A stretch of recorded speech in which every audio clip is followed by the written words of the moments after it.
새롭게 시작되는데요. 오늘은 이 마지막이라는 단어와 또 새로운 시작이라는 단어를 참 많이 사용할 것 같습니다. 제가 오늘 첫 이렇게 설교를 하게 되는데요. 제가 사실 PPT를 조금 준비를 했습니다. 근데 우리 스크린이 마지막 인사를 하고 새롭게 시작을 하려고 하는가 봅니다. 우리는 2017년 한 해가 끝나는 시간인데요.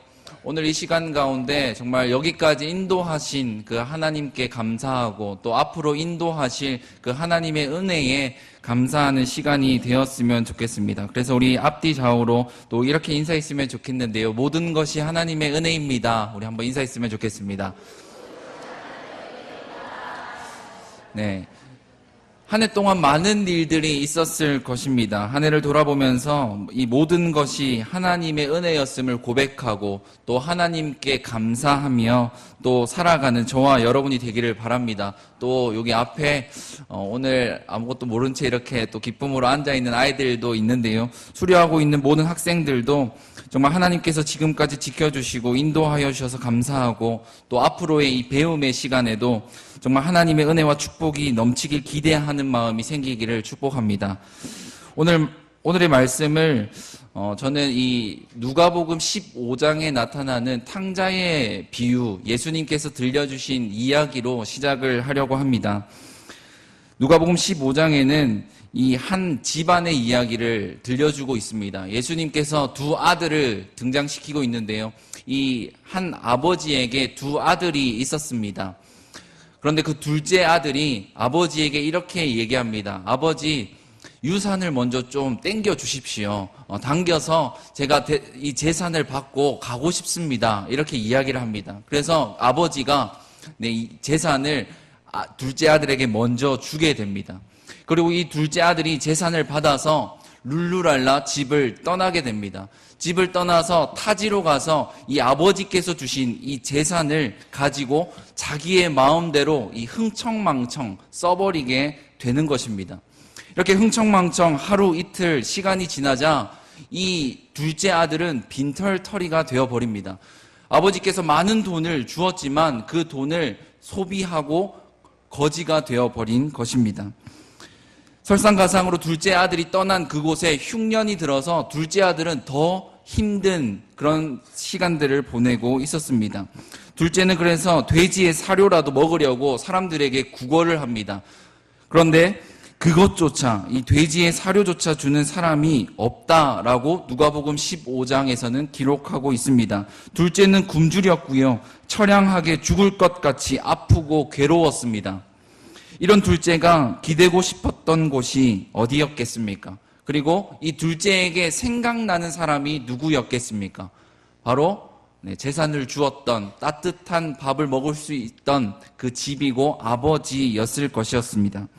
비록 아버지에게 유산을 앞당겨 받고 허랑방탕하게 살아서 염치도 없고 모든 재산을 날려버려서 죄송하지만 의지할 분은 아버지 한 분뿐이었을 것입니다. 그래서 둘째는 결단합니다. 아버지의 집으로 돌아가기를 말입니다. 둘째가 아버지의 집으로 돌아갈 때 성경은 이렇게 기록하는데요. 우리 앞에 나와 있지는 않지만요. 제가 한번 읽어드리겠습니다. 누가복음 15장 20절인데요.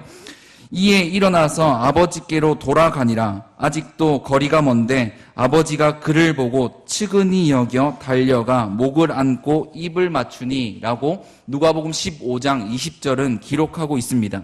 둘째 아들은 떵떵거리면서 잘 살 수 있을 거라고 아버지의 돈을 들고 나갔습니다. 아버지는 둘째가 집을 떠나자 저 집 떠난 둘째 아들은 내 아들이 아니다 라고 이야기하면서 그냥 버려진 아이니 잊어버리고 무관심하게 내버려 두면서 살지 않았습니다. 오히려 떠난 날부터 저 멀리서 아들이 돌아오기를 기다리고 또 기다리면서 아버지는 살았습니다. 아들이 그리고 어느 날 저 멀리서 돌아오자 15장 20절은 뭐라고 기록합니까? 측은히 여겼다라고 기록합니다. 불쌍히 여겼다라는 겁니다.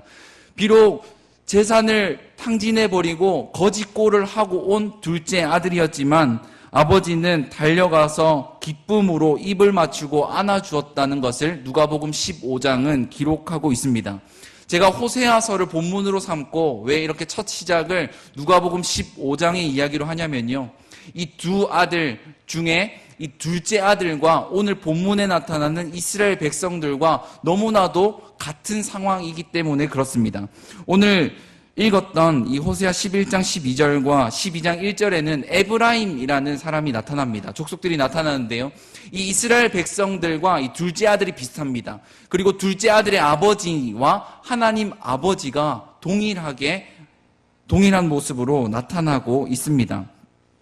이 에브라임은요, 하나님의 인도하심을 경험하게 된 사람들이었습니다. 이들은 하나님의 보호 아래에서 자랐고 커왔습니다. 그리고 하나님께서 결코 잊어버리거나 무관심하게 내버려 두지 않는다는 사실도 알았습니다. 그런데 이들은 둘째 아들처럼 이 하나님 아버지로부터 떠나게 됩니다. 하나님 아버지와 멀어지게 된다라는 겁니다. 하나님 외에 다른 것을 의지하게 되고 하나님의 생각보다는 이 자신의 생각대로 행동하고 선택하는 일들이 잦아진 것입니다. 이처럼 우리도 잘못을 범하는 경우가 참으로 많습니다. 우리는 하나님의 은혜를 경험하고 또 하나님의 도우심으로 하루하루를 살았습니다. 2017년 정말 한 해 동안 많은 하나님의 도우심과 하나님의 은혜를 경험했을 것입니다. 그러나 우리의 실수가 뭐냐면요, 이것을 알면서도 이 둘째 아들과 에브라임처럼 하나님을 떠나버리는 일들, 하나님을 멀리하는 일들이 종종 있다라는 겁니다. 우리는 하나님을 감히 이 우리의 생각으로 이해하고 제한하려고 합니다. 그래서 하나님의 크신 계획과 또 하나님의 크신 사랑을 잘 알 수가 없어서 하나님께 실망하고 또 하나님께 원망하면서 하나님 왜 그럴 수 있습니까? 하면서 하나님을 떠나버리는 그런 잘못과 죄를 범하게 되는 것입니다. 우리는요, 하나님의 자녀입니다. 그리스도인입니다. 그래서 우리는 하나님과 멀리 해서는 안 되고 하나님과 가까이 해야 하는 존재인 줄 믿습니다. 하나님과 멀어지면 둘째 아들이 이 돼지 사료, 쥐염 열매라고 하는 이 돼지 사료조차 먹지 못하고 이 죽을 것 같은 이 고통을 당하는 것처럼 우리도 고통을 당할 수밖에 없음을 기억해야 할 것입니다. 비참한 존재가 된다라는 겁니다. 어떻게 되면요, 하나님과 멀어지게 되면 우리는 비참한 존재가 된다라는 겁니다. 한 해를 마무리하고 새로운 이 한 해를 맞이하게 되는 이때에 오늘의 말씀은 우리에게 많은 교훈을 주고 있습니다. 본문은 우리에게 분명히 이렇게 말하고 있습니다. 하나님께로 돌아오라. 하나님과 가까이 해라. 항상 하나님을 바라라 라고 말입니다. 우리 12장 6절 말씀인데요, 우리 성경을 보고 한번 함께 읽어보도록 하겠습니다. 그런즉 너의 하나님께로 돌아와서 인애와 정의를 지키며 항상 너의 하나님을 바랄지니라. 아멘. 여기서 호세아 오늘 본문의 핵심 메시지입니다. 너희들은 나의 백성이다. 너희들은 나의 자녀다. 그러니 너희들은 나와 가까이 해라. 이게 바로 하나님의 말씀이고 호세아 선지자가 외치는 메시지였던 것입니다. 그렇다면 하나님과 가까이 하기 위해서 우리는 어떻게 해야 하겠습니까? 오늘 본문을 통해서 두 가지를 함께 살펴보기를 원하는데요. 하나님과 가까이 하기 위해서는 첫 번째로 가면을 벗어야 한다라는 겁니다. 우리 한번 함께 저를 따라서 한번 읽어보겠습니다. 하나님과 가까이 하기 위해서는 가면을 벗어야 합니다. 네, 이 말씀이요, 11장 12절의 말씀인데요. 우리 한번 함께 다시 한번 더 읽어보도록 하겠습니다. 에브라임은 거짓으로, 이스라엘 족속은 속임수로 나를 애워쌌고, 유다는 하나님 곧 신실하시고 거룩하신 자에게 대하여 정함이 없도다. 아멘. 에브라임은 거짓으로, 또 이스라엘 족속은 속임수로 애워쌌다라고 표현하고 있습니다. 여기서 애워쌌다라는 표현은 무엇이냐면 군대가 이렇게 애워쌌다, 성을 애워싸다라는 의미의 애워싸다입니다. 그러면 다시 말하면요, 이 에브라임은 거짓으로 또 이스라엘 족속은 속임수로 애워쌌다라는 건 뭐냐면 이 이스라엘 백성들이 그리고 이 에브라임 족속들이 속임수와 거짓으로 똘똘 뭉쳐 있다라는 겁니다. 이들은 속임수와 거짓이라는 이 무기를 들고 하나님의 사람을 둘러싸고 괴롭히고 있다라는 겁니다. 이스라엘 백성들은 하나님과 사람 앞에서 이 자신의 원래의 모습은 숨겨버립니다. 그래서 저는 오늘의 이 표현을 속임수와 이 거짓이라는 표현을 가면으로 표현하고 싶은데요. 가면을 쓰면 어떻게 됩니까?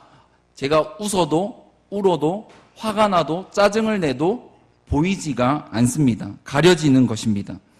하나님은 우리가 나 자신을 속이고 또 이웃을 속이고 특별히 이 하나님을 속이는 것을 결코 원하지 않으십니다.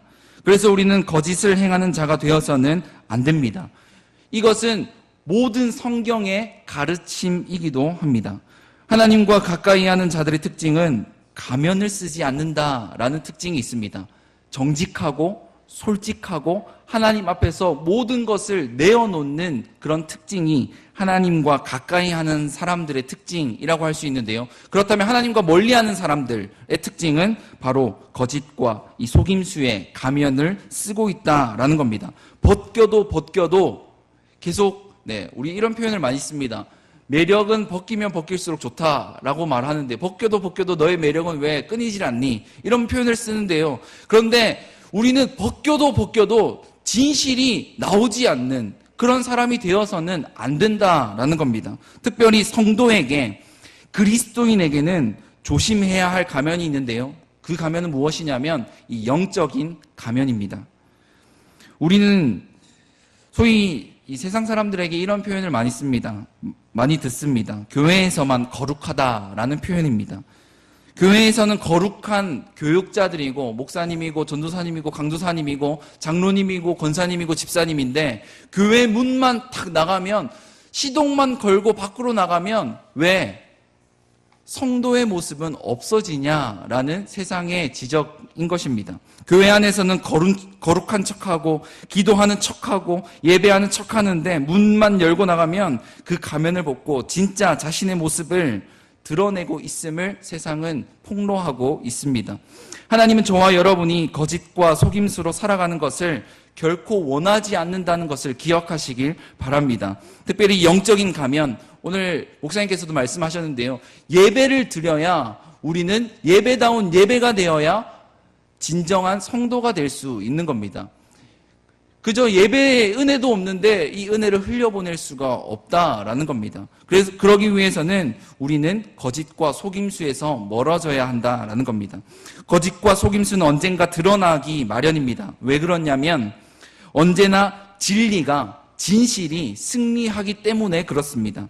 비록 진리가 승리하기 위해서는 많은 인내와 고단이 따를 수는 있겠습니다. 그러나 최후의 승리는 항상 진리이고 진실인 줄 믿습니다. 왜냐하면 예수 그리스도께서 진리가 되시기 때문에 그렇습니다. 예수님께서는 패배가 없고 늘 승리만 있는 분이십니다. 그래서 거짓과 속임수는 진리 앞에서 무릎을 꿇게 되어 있습니다. 그럼에도 불구하고요, 사단은 저희에게 끊임없이 속삭입니다. 어떤 어려운 선택의 기로에 놓여 있을 때 눈 한 번만 딱 감으면, 눈 한 번만 딱 감고 거짓 그리고 속임수를 행하면 너는 편하게 살 수 있어. 너는 행복하고 더 유명하고 더 호화를 누릴 수 있어 라고 사단은 우리를 유혹하고 있습니다. 아담과 하와의 모습을 한번 보십시오. 아담과 하와는 뱀의 유혹에 넘어가서 이 선과 악을 알게 하는 이 열매를 먹게 됩니다. 그래서 어떤 심판을 받게 됩니까? 에덴 동산에서 추방됩니다. 떠나게 된다라는 거죠. 다시 말하면요, 하나님과 멀어지게 된다라는 벌을 받게 됩니다. 거짓과 속임수는 이렇게 무서운 벌을 받게 됩니다. 거짓을 행하고 속임수에 넘어가면요, 하나님과 멀어진다라는 겁니다. 그래서 우리는 거짓과 속임수, 이 가면을 벗어버리고 진실과 정직으로 살아야 한다라는 겁니다. 하나님과 떠난 백성들의 특징은 가면을 쓴다라고 말씀드렸습니다. 자신의 연약함과 부족함, 이런 모든 것을 감추어버리고 뭔가 강함과 위대함을 드러내야 하는 줄 사람들은 착각 속에 빠져 삽니다. 그러나 우리는 기억해야 할 것은요, 우리의 부족하고 연약한 것이 드러날 때 하나님의 영광이 더욱더 드러나게 된다는 것을 우리는 기억해야 할 것입니다. 새롭게 시작하는 한 해는 거짓과 속임수는 사라지고 오직 하나님과 가까이 하면서 이 정직과 진실이 가득 넘치는 한 해가 되기를 주님의 이름으로 축복합니다. 그래서 영적인 가면을 벗어버리고 오직 하나님께 모든 것을 엎드리고 또 살아계신 하나님을 바라보며 매 순간을 살아내는 저와 여러분이 되기를 바랍니다. 그리고 두 번째로 하나님과 가까이 하기 위해서는 한번 따라해 보도록 하겠습니다. 하나님과 가까이 하기 위해서는 가짜를 조심해야 합니다. 네, 가면을 벗어버리는 것이 첫 번째고요. 두 번째로는 가짜를 조심해야 된다라는 건데요. 호세아 12장 우리 1절의 말씀을 다시 한 번 더 읽어보도록 하겠습니다. 호세아 12장 1절의 말씀입니다. 에브라임은 바람을 먹으며 동풍을 따라가서 종일토록 거짓과 포악을 더하여 아수르와 계약을 맺고 기름을 애굽에 보내도다. 아멘. 여기서 1절은 에브라임의 또 잘못된 표현, 하나님을 떠났던 특징의 모습을 보여주는데요. 그것은 바로 이 가짜를 진짜처럼 여겼다라는 겁니다. 에브라임은 바람을 먹었다라고 표현을 합니다. 이 표현은 하나님께서 정말 문학적으로 표현하신 엄청난 표현입니다. 여러분 생각을 한번 해보십시오. 여러분들이 출출할 때, 배가 고플 때, 오늘은 바람으로 한 끼를 때워야겠다 하면서 바람을 이렇게 흡입하는 경우는 없습니다. 이 경우는 어리석은 행동입니다. 하나님께서 이렇게 어리석은 행동을 문학적으로 표현한 것입니다. 그리고 두 번째로 어떻게 표현합니까? 동풍을 따라가서라고 표현합니다. 이 에브라임의 어리석은 표현은 어떤 표현이냐면요. 말씀을 따라 하나님을 따라가 아니라요. 동풍을 따랐다라는 겁니다. 동풍은 무엇을 의미하냐면 그냥 거센 바람을 의미하는 것이 결코 아닙니다. 동풍은 이 사막에서 부는 정말 이 죽을 것만 같은 견디기 힘든 매우 뜨거운 바람을 의미합니다. 다시 말하면요. 동풍을 따라갔다라는 의미는 자살 행위와 같다라는 겁니다. 에브라임 백성들은 이렇게 어리석은 모습을 행하고 있었습니다. 에브라임은 하나님을 의지하지 않고 자신의 마음대로 행하면서 어리석은 행동을 보여주는데요. 이렇게 바람을 먹고 동풍을 따랐다라는 표현 뒤에 이런 표현이 또 있습니다. 아수르와 계약을 맺고 기름을 애굽에 보내도다라는 표현인데요. 제가 아까 누가복음 15장과 이 호세아 오늘 본문이 비슷하다라고 말씀을 드렸는데요. 이 시대적인 연대는 북이스라엘의 마지막 왕인 이 호세아 왕이 있었던 시대를 오늘 본문은 이야기하고 있는데 이 호세아 왕이 당시에는 강한 나라가 아수르였습니다. 하나님께서 보호하심을 이 왕이 알았음에도 불구하고 이 호세아 왕이 당시 강해 보이는 이 강대국 아수르에게 조공을 바치고 기름을 바치고 계약을 맺는 일들이 일어났음을 표현하고 있는 것입니다. 열왕기하 17장을 보면요. 이렇게 기록합니다. 제가 읽어드리겠습니다. 아수르의 왕 살마네셀이 올라오니 호세아가 그에게 종이 되어 조공을 드리더니 라고 이 열왕기하 17장 3절은 기록하고 있습니다. 북이스라엘의 왕이었던 호세아는 자신의 나라를 하나님께 맡기지 않고 강대국이었던 아수르에게 맡기는 그런 어리석은 행동을 하게 되는 겁니다. 가짜를 진짜처럼 여겨서 지금 당장 지켜줄 수 있는 나라는 부는 아수르고 아수르의 왕이다라고 호세아 왕이 생각했던 것입니다. 그러나 우리는 기억해야 합니다. 가짜는 우리를 결코 안전하게 보호해 줄 수가 없습니다. 진짜인 척하는 사람들은 결코 우리의 인생의 길잡이가 될 수 없다라는 겁니다. 그래서 하나님은 10계명 가운데 1계명을 이렇게 기록합니다. 너는 나 외에는 다른 신을 두지 말라라고 말입니다. 가짜를 두지 말라는 겁니다. 여러분의 인생에 가짜가 얼마나 있습니까? 하나님 외에 그 가짜를 믿고 있는 사람이나 어떤 것들이 있습니까? 그런 모든 것들 무너뜨려 버리시기를 바랍니다. 아무리 강력하고 부족한 것이 없어 보여도 이 하나님을 모른다면 그 나라와 민족은 망하게 된다는 것을 성경은 이야기합니다. 애굽이 그랬고요. 그리고 블레셋의 골리앗이 그랬습니다. 우리는 하나님을 떠난 백성들과 같이 하나님 외에 다른 것을 찾고 다른 것에 의지하는 모습을 버려야 합니다. 진짜는 하나님밖에 없음을 우리는 고백하고 따라야 한다라는 겁니다. 바람을 먹으면서 배부르다 하며 자신이 죽음의 길로 가는지도 모르고 이 동풍을 따라갔던 이 에브라임의 잘못된 모습을 반복하지 않는 저와 여러분이 되기를 바랍니다. 정말 당장 눈앞에 도움이 되는 가짜보다요, 평생 도움이 되는 진짜 하나님을 믿고 따라가는 저와 여러분이 되기를 바랍니다. 말씀을 정리하겠습니다. 하나님은 우리가 하나님을 떠나서 이 내 마음대로 흥청망청 살아가기를 결코 원하지 않습니다. 하나님을 더욱 바라보며 하나님을 가까이 하며 살아가기를 하나님은 원하고 계십니다. 늘 예수 그리스도 안에서 이 하나님 앞에서 정직하고 진실하게 살아가는 모든 성도님들이 되기를 바랍니다. 그래서 어리석은 그 가면을 벗어버리고요, 가짜를 따르는 것이 아니라 정말 하나님 한 분만 따라가고 하나님 한 분만 섬기는 모든 성도님들이 되기를 바랍니다. 이제 2017년은 마무리가 됩니다. 2018년 새롭게 시작하는 한 해 동안 하나님과 멀어지기보다 늘 하나님과 함께함으로 하나님의 은혜와 축복이 가득 넘치기를 주님의 이름으로 축복합니다. 함께 기도하도록 하겠습니다.